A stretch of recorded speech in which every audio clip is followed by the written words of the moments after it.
साल 1666 लोकेशन है London city की। लंदन सिटी यूनाइटेड किंगडम यानी कि यूके और इंग्लैंड दोनों का कैपिटल सिटी था और लंदन यूके, इंग्लैंड और ब्रिटेन तीनों का लार्जेस्ट सिटी था, जबकि लंदन वेस्टर्न वर्ल्ड यानी कि मगरिबी दुनिया का थर्ड लार्जेस्ट सिटी था। लंदन सिटी को इंग्लैंड का बिजिएस्ट पोर्ट यानी कि तिजारती मरकज माना जाता था। यहाँ के लोग बहुत अच्छी तरीके से ट्रेडिंग और मैन्युफैक्चरिंग करते थे। साल 1665 में लंदन में एक डिवास्टेटिंग प्लग आउटब्रेक होता है यानी कि एक तबाहकुन बीमारी फैलती है। लंदन में इस तबाहकुन बीमारी की वजह से बहुत सारे लोग मारे जाते हैं। लंदन में मैन्युफैक्चरिंग का काम बहुत ज्यादा होता था और अब ये आउटब्रेक आता है तो लंदन की हवा जो थी वो बहुत ज्यादा आलूदा और अनहेल्दी हो जाती है। इस बीमारी के तकरीबन एक साल के बाद साल 1666 में लोग इस बीमारी से रिकवर कर रहे होते हैं और 1 सितंबर साल 1666 जो सैटरडे था, लोग सैटरडे की रात सोने लगे थे कि कल संडे मॉर्निंग है तो कल हॉलीडे एंजॉय करेंगे। लेकिन लंदन सिटी में एक स्ट्रीट थी जिस स्ट्रीट का नाम पुडिंग लैंड स्ट्रीट था और इस पुडिंग लैंड स्ट्रीट के अंदर एक बेकरी थी। इस बेकरी का नाम किंग्स बेकरी था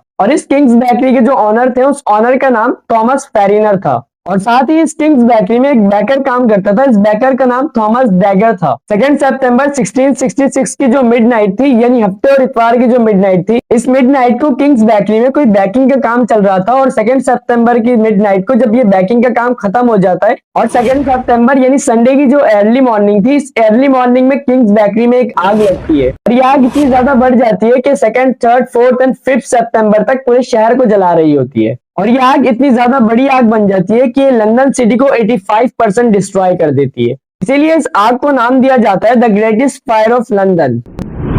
कि ये आग लगती कैसे और क्यों इतना दिन लगता है इस आग को बुझाने के लिए, ये आग फैली कैसे इतनी ज्यादा, और सबसे लास्ट और मेन क्वेश्चन कि ये आग बुझाए कैसे गया। 2 सितंबर 1666 की जो मिडनाइट थी, इस मिडनाइट को किंग्स बेकरी के baker Thomas dagger Kings bakery में काम कर रहे होते हैं और थॉमस डैगर काम कंप्लीट करने के बाद जिस तंदूर में वो बेकिंग का काम कर रहे थे उस तंदूर को बुझा देते हैं, लेकिन उस तंदूर में थोड़ी बहुत आग बाकी रह जाती है और थॉमस डैगर का ध्यान उस तरफ नहीं जाता और वो इस आग को छोड़ देते हैं और कुछ ही देर के बाद किंग्स बेकरी में एक आग लगती है और ये आग धीरे धीरे करके पुडिंग लैंड स्ट्रीट के सारे घरों को जला देती है। लंदन में रॉयल नेवी के एक क्लर्क थे, इस क्लर्क का नाम सैमुअल पेपिस था। सैमुअल पेपिस सुबह के 4 बजे इस आग को देखते हैं और पुडिंग लैंड स्ट्रीट के बाद ये आग पूरे शहर में फैल जाती है। उसके बाद जब लंदन के लोग सुबह उठते हैं तो वो इस आग के शोले और आसमान में धुआं देखकर बहुत ज्यादा परेशान हो जाते हैं और वो लंदन से भागना शुरू कर देते हैं और यह आग कंटिन्यू 4 दिन तक चलती है। 2nd, 3rd, 4th and 5th सितंबर तक यह आग पूरे शहर को जला रही होती है और यह आग इन 4 दिनों में 85% लंदन सिटी को डिस्ट्रॉय कर देती है। अभी तो हमें ये पता चल गया कि यह आग लगी कैसे थी। अब ये समझते हैं कि यह आग पूरे शहर में इतनी ज्यादा कैसे फैली, यह आग इतनी ज्यादा कैसे फैल जाती है। इसके लिए हमारे पास कुछ मेन रीजन है।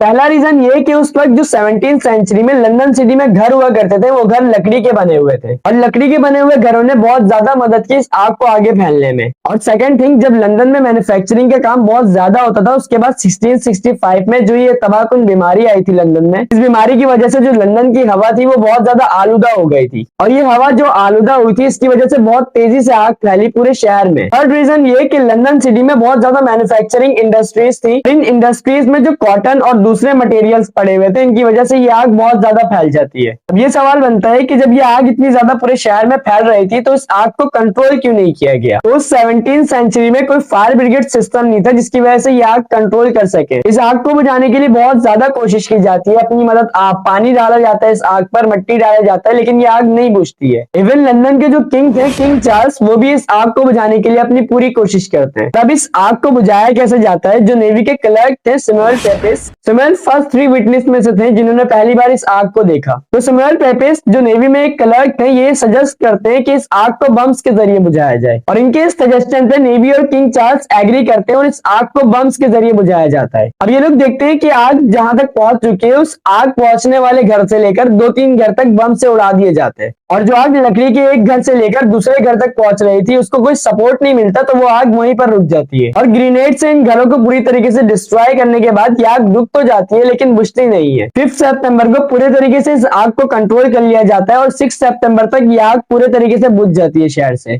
लेकिन इस आग ने लंदन सिटी के 13,200 houses, 87 church, royal exchange land और एसटी पाउल कैथेड्रल को पूरे तरीके से डिस्ट्रॉय कर दिया था। और यहाँ पर जो एक थोड़ी सही बात थी वो 6 डेथ रिपोर्ट्स हुई थी इस आग में बस। और इतने ज्यादा नुकसान होने के बाद यही रीजन है कि इस आग को वर्ल्ड हिस्ट्री का one of the greatest fire माना जाता है। नेवी के जो क्लर्क थे सैमुअल पेपिस, इन्होंने एक डायरी लिखी और इस डायरी में एक टाइटल दिया the greatest fire of London का, और उसमें सारी बातें लिखी कि किस तरीके से एक छोटी सी गलती की वजह से पूरे शहर में आग लग गई।